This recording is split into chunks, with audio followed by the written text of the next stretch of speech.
The time has finally come. It is here. It is now. I finally watched the new and highly anticipated documentary of the century, really, of the ultimate black college party experience called Freaknik. Hulu finally released a documentary about a week or so ago, and it did not disappoint, to say the least. I want to talk about it and kind of give my opinion on it. And just like any other dope or nope, I want to let you know if it is a dope or a nope, obviously. But before I get into it any further, I do want to explain just a little for those that may not know what exactly Freaknik was. So Freaknik was an annual spring break party in Atlanta during like the 1980s to the 1990s. It became a victim of its own success, and it attracted tens of thousands of people, all around the world, or really all around the nation, but even I would say pretty much all around the world at its peak. The Freaknik that most people think of for those who were in attendance during that time was nonstop debauchery, drinking, smoking, sex crazed college kids who, danced all night long and got into all kinds of crazy behavior all throughout Atlanta. But it didn't start out that way. It was initially attended by students enrolled at historically black colleges, right? HBCUs in the Atlanta University Center. So like Morehouse, Clark Atlanta, Spelman, right? Like colleges around that area. It started as a small picnic in a public park for students who couldn't afford to, go home for spring break. So it continued as that during the third weekend in April. The event drastically increased in size and in popularity in the 90s, incorporating dance contests, concerts, parties, basketball tournaments, rap sessions, film festivals, job fairs, you name it. Now, this is what I was actually surprised about. I didn't know that it had all of this in the beginning of its creation. So that was really good to know, actually. In the documentary, they show the original founders of Freaknik, and they speak about what the party was supposed to be for and how over time the point of the picnic began to get perverted in a way, literally and figuratively, into the craziness that many people know it for now, and how it went to ungodly levels of horniness and debauchery and all kinds of unholy acts throughout the time in the later years. I never knew the original version of Freaknik, obviously because I wasn't born then.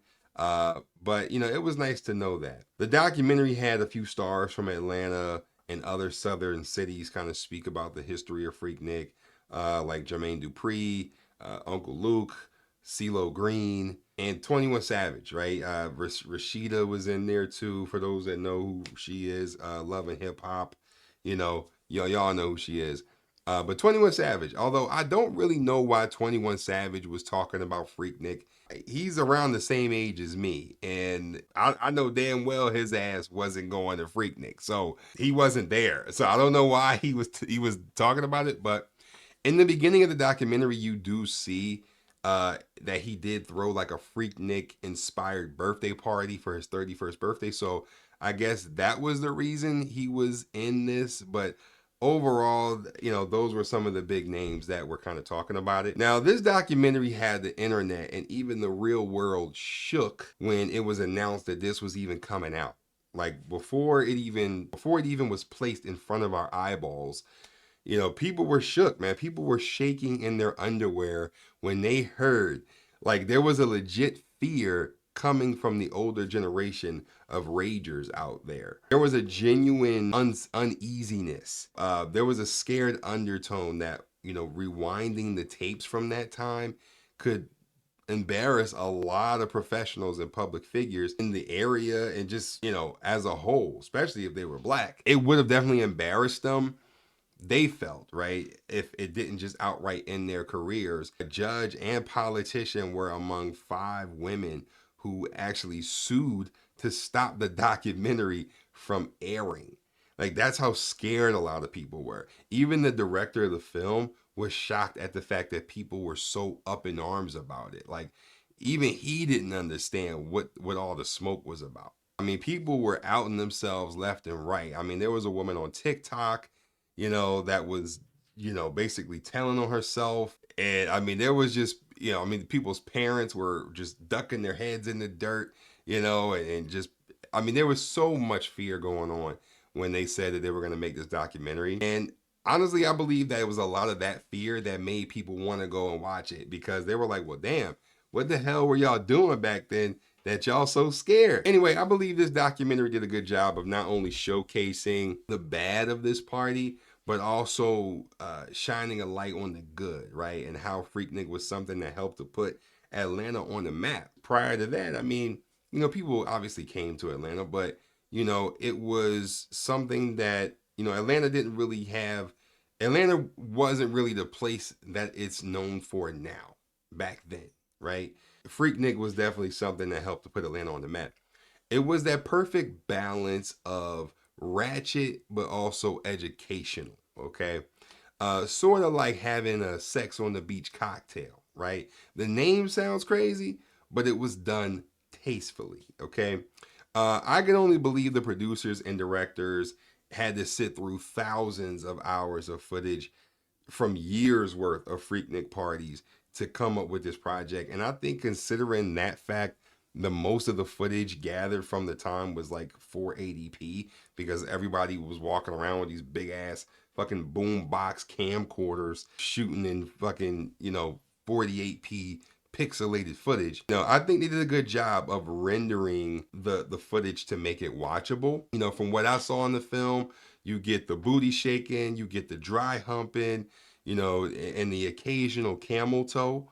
But you also get what the overall experience was, right? Like what the vibe was like, how our parents partied, right? How our aunts and uncles was partying, and it was crazy because there were actually quite a few people that actually saw their family members in this film, unbeknownst to them. From some of the footage they put in from the old camcorders they had back in the day, which, depending on what they were doing, was either pretty cool or pretty embarrassing, I would imagine. But they also threw in a couple of other facts about how, the city of Atlanta won the Summer Olympic Games back in '96, and how Freaknik pretty much had to take a back seat to the Olympics, and how it eventually ended up just getting phased out of existence altogether, which was kind of a good thing, because at that time, Freaknik was getting so bad from a safety standpoint that it just no longer was safe to go to. Like, there were people who were like 35, 45,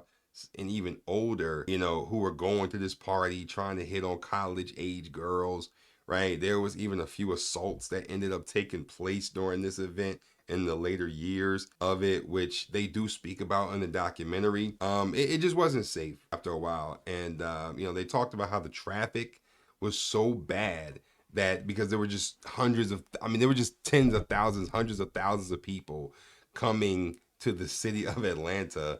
Just picture spring break now, but back then, like picture Miami now, but in Atlanta. I mean, there were just so many people coming in droves to try and experience Freaknik. It took people on average an hour and a half to get from one street corner to the next in their cars. That's insane. Like, just think about that. An hour and a half to go from one end of the street to the other is crazy. But I think that this was done tastefully. I really do. Besides the obvious dirty dancing, right? And the booty shaking and all of that, there wasn't really that much shown in the documentary that, would have you running away in fear, never to turn on your TV again, right? Like that, this was a good documentary to watch. And something I feel is sort of a documentary to keep in the family, right? Like, as a kind of like a relic, because besides the camcorder footage from 1991 that your dad still has in the attic to this very day, there will never be anything like that experience again. Even though people try to revive it and try to bring it back, it's just never going to be the same. It just isn't.